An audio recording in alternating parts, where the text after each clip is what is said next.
Hello everyone, good morning. Ako po ay kukuha ng dahon ng saging para sa aking mga alagang baboy. Tara guys, samahan niyo ako kumuha. Ito po, gagamitin natin pangkuha ng ating dahon.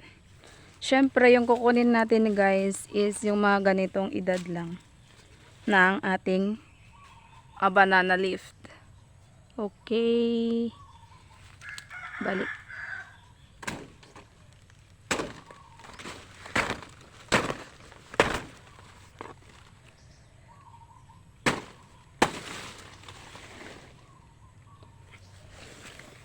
So, dahil first time nila kumain today ng banana leaf, bali, itatry lang muna natin guys kung okay sa kanilang tiyan.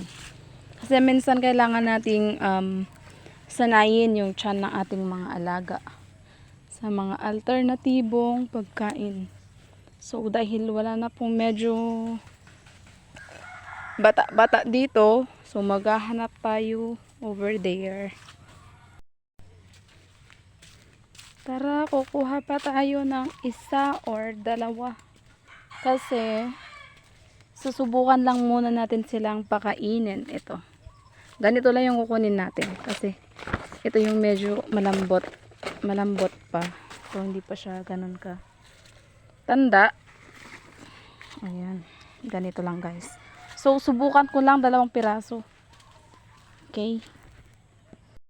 So, ito na guys, nakakuha na ako ng 2 piraso. Ang gagawin ko dito ay akin siyang hihiwain ng manipis lang para makain po ng ating mga alagang baboy. Kailangan kasi guys, manipis lang yung ating hiwa para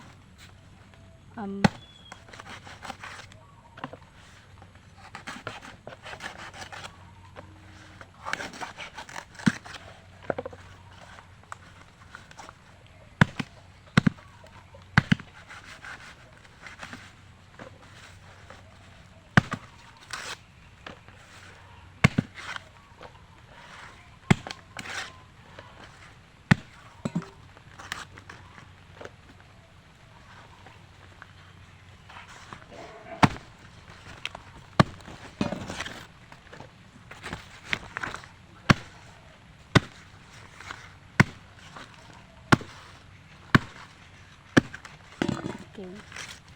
So, nahiwa ko na siya ng maliliit. At